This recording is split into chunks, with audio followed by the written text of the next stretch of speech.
초음속 대함미사일 개발 2020년께 실전 배치 목표.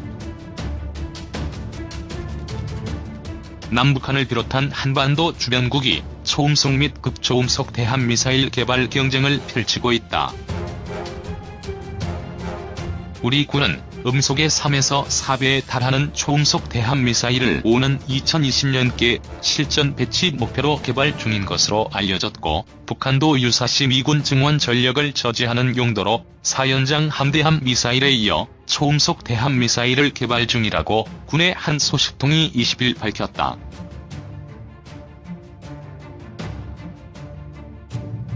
군은 극도의 보안 속에 초음속 대함미사일을 개발 중이어서 자세한 재원은 공개되지 않고 있지만 사거리는 300에서 500km에 이른 것으로 알려졌다. 군 소식통은 초음속 대함미사일을 연구 개발 중이라고 밝혔으나 배치 시기나 재원 등을 자세히 언급하지 않았다. 북한도 초음속 대함미사일을 개발 중인 것으로 군 당국은 파악하고 있다. 북한은 우리 해군의 고속함급에 해당하는 함정에 탑재하는 함대함 미사일을 개발해 지난 15일 김일성 생일 105주년 기념 열병식에서 공개한 바 있다. 일부 전문가들은 북한이 새로운 전술핵 무기로서 대함미사일을 개발 중이며 스커드-ER과 노동, 북극성 1형 탄도미사일도 북한식 A2AD 거부 전략에 이용되는 대함미사일 후보군이 될 수 있다고 주장하고 있다. 이와 관련 더 내셔널 인터레스트 등 미국 언론은 18일 북한이 항공모함 등에 맞서 KN-17을 중심으로 하는 신형 대함탄도 미사일의 발사 시험을 시도하고 있다고 주장했다. 미국 전문가들은 지난 16일 함경남도 신포에서 발사 직후 폭발한 탄도미사일이 스커드 계열의 KN-17로 항모 킬러로 평가되는 중국의 둥펑-21 대함미사일과 기능면에서 어느 정도 유사하다고 분석했다. 스커드-ER이 대함탄도미사일로 개발될 수 있는 후보군에 속한다는 국내 전문가들의 분석과 일치되는 측면이 있다. 러시아와 중국, 일본도 초음속 대함미사일 개발 경쟁을 펼치고 있다. 러시아는 최근 마하-8의 속도로 비행하는 극초음속 지르콘 대함미사일을 시험 발사하는 데 성공했다. 극초음 미사일은 마하5 이상의 속도로 기존 미사일 방어 체계로는 사실상 유격이 불가능한 차세대 꿈의 신무기로 불린다. 지르콘 미사일은 핵추진 순양함 피터 대제함과 나히모프 제독함에 탑재될 것으로 알려졌다. 마하5에서 6속도로 비행할 때 사거리는 1000km에 이를 것으로 분석됐다. 러시아는 이 미사일의 수출용 버전은 400km로 제한할 것으로 전해졌다. 중국도 음속 이하로 비행하는 대함미사일 잉제-18의 개발에 이어 극초음속 대함미사일로 활용될 수 있는 비행체인 둥펑 ZF를 2014년 1월부터 2016년 4월까지 총 7차례 비행시험을 했다. 마하5에서 10의 속도에 도달한 것으로 분석됐다.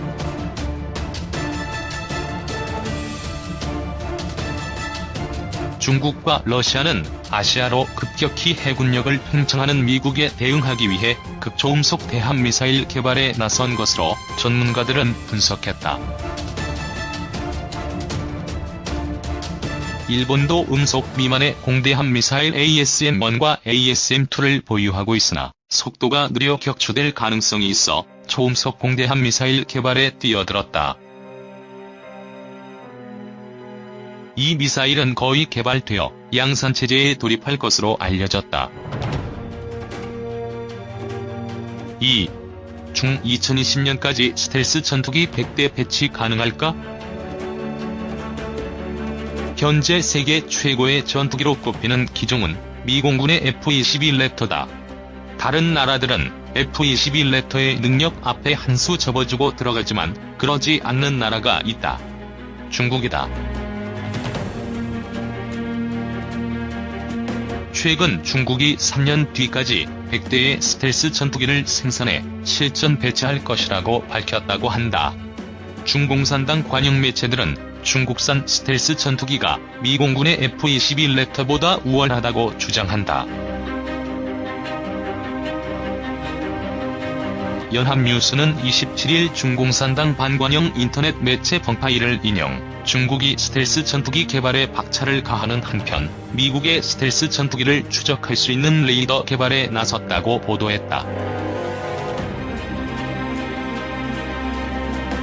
연합뉴스에 따르면 중반관영 매체 벙파이는 27일 중국 방과학기술공업국이 올해의 10대 국방과학기술로 꼽은 신무기들을 소개했다고 한다.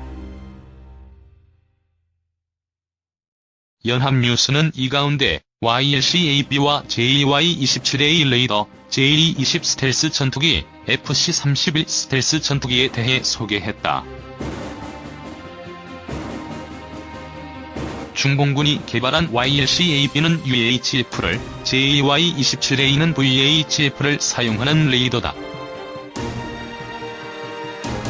1980년대 한국의 방송국에서 사용한 그 전파가 맞다. 두 레이더 모두 차량으로 이동해 설치할 수 있다.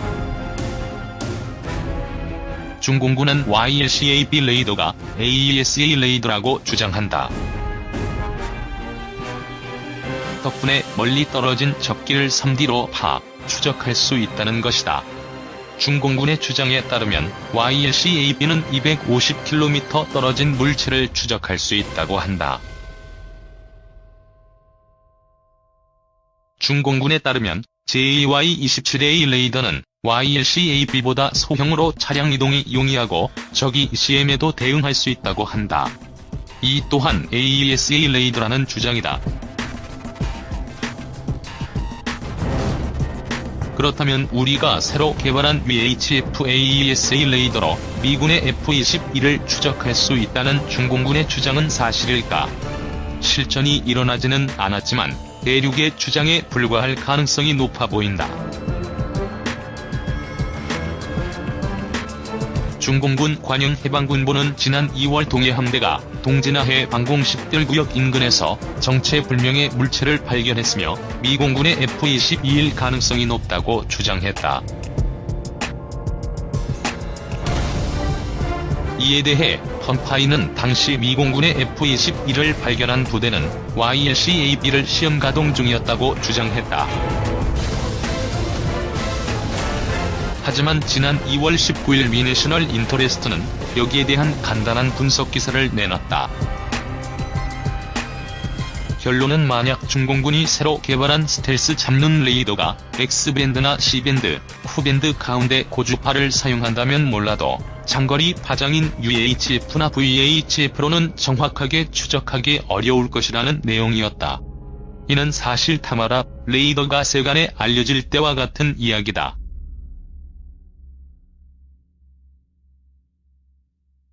타마라 레이더나 그 발전 모델인 베라 레이더의 경우 중공군이 자랑한 것과 같이 각각 UHF와 VHF를 사용한다.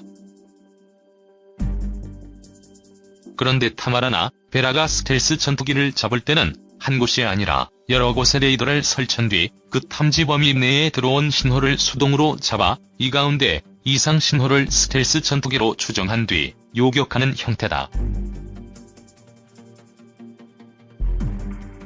F-22 랩터와 같은 스텔스 전투기를 잡는 방법이 있기는 하다. 전투기가 비행 중에 내는 열이나 소량의 전자기적 흔적을 조사 3D로 구현해 추적하는 방법이다. 하지만 이를 제대로 구현해 실전 배치할 기술은 아직도 개발 중이다. 중공군은 VHF나 UHF를 발사하는 레이더 소자를 촘촘히 겹쳐서 배열해 그 반사파를 3D로 구현하면 스텔스 전투기를 모두 추적할 수 있다는 상상에 따라 이들 레이더를 만든 것이다. 뉴스가 인용 보도한 내용 가운데 중국 방과학기술공업국이 2016년에 10대 기술로 꼽은 신무기에는 JE-20 스텔스 전투기와 FC-31 스텔스 전투기도 포함돼 있다. 중국방 과학기술공업국은 제120 스텔스 전투기를 올해의 스타 무기 1위로 선정하고 현재 제120 전투기는 전술 훈련을 진행 중이며 2017년부터 3년 내에 100대를 생산해 실전 배치할 것이라고 밝혔다고 한다. 중국방 과학기술공업국은 또한 FC-31도 시험 비행에 성공했다고 밝혔다는 것이다. 중공군은 이처럼 중국산 스텔스 전투기를 자랑스레 내세웠지만 그 실상은 짝퉁이다. 중공군이 미방산업체 등을 해킹한 자료를 토대로 역설계해 만든 제220은 2011년 1월 11일 첫 비행에 성공했다. 이후 중공산당과 중공군 매체들은 곧 생산에 착수, 실전 배치될 것이라고 밝혔지만 아직도 실전 배치를 하지 못했다.